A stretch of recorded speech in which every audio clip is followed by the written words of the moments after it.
Hi everyone, I thought it would be a good idea to just run through the purpose of a learning plan. I know a lot of you haven't had the opportunity to be in a classroom, so it's always good to know why we have learning plans and why we will use them as teachers. And this is a really great assignment because it's a really practical assignment so that you can see how you will use a learning plan as you go out onto your pracs and as you become a fully fledged teacher. So if you look at the teaching and learning cycle, you can see there how your learning plan would fit in. You have your planning, your teaching, and then your assessing. And all of this intertwines so that you are looking at curriculum in order to plan, and then your teaching, and then your assessment. So that's your teaching and learning cycle that you have there. And this is what we call intentional planning. And our learning plan actually fits into all of these four elements because not only are we planning what we are going to be teaching, we are planning how we're going to be using the instruction and different instruction techniques, how we are assessing, and then we're evaluating all of those things and what we may be able to change or tweak so that our students have a greater understanding of the concept that we are teaching.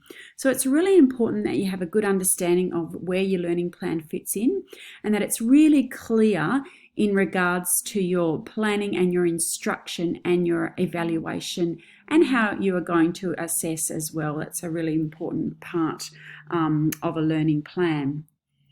So why do we have our learning plans? Because you as a teacher will need them. You will need them when you are teaching lessons. It's your guide and your map for organising your materials and yourself for the purpose of helping your students achieve your intended learning outcomes. So it's that safeguard so that you know, particularly as a beginning teacher, how you are going to be teaching, what you're going to be teaching, and it's all there set out so it's very clear. So you know what you're going to be doing in your lesson. So it's a really important tool to be utilising, and it's actually a requirement of our teaching and learning to have lesson plans so that we know lesson or learning plans what we will be teaching, how we will be teaching it, and how we'll be assessing it. So as I had mentioned, learning plans are vital to the teaching and learning process. That proper classroom planning will keep our teachers organised and on track with your teaching, and you're going to be allowing yourself to teach more students the objectives that you need them to achieve, and also the curriculum outcomes as well. And that's a really important point in regards to where your learning plan fits in with the curriculum. And if we are going to look at curriculum, in the early years, of course, we are looking at our early years learning framework, and we use this curriculum to inform our planning. So this is what you will be using in your assignment 1B. You're going to be using this curriculum.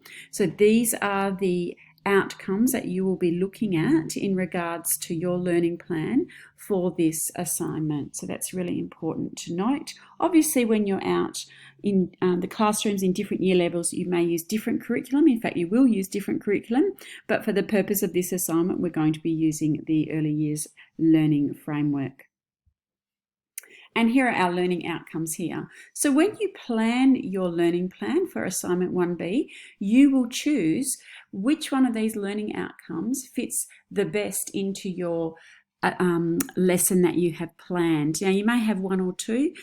I would not go past 3 learning outcomes. It's just way too many to put into a learning plan. So just be aware of that when you are putting in your curriculum outcomes. That's actually a really important point to note when you are deciding on which learning outcomes to place. Now, learning plan formats are very different, and you will find that as you continue on in your teaching career. For this assignment, we have provided you with our learning activity plan that we want you to follow, the template that we want you to follow. When you get out in a classroom, in a prac, you will possibly have your own ones that you may develop, or you may be given different ones through different units, through the prac units that they will require you to use.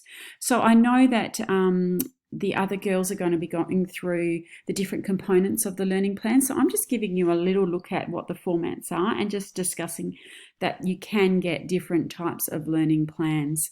But you can see there how all the different components are fitting in to that teaching and learning cycle and how important that is in regards to our teaching.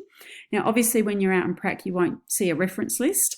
That's not going to be a requirement, but obviously this is a university assignment, so it will need to require a reference list. So just ensure that you include that one. That's an important point in regards to that.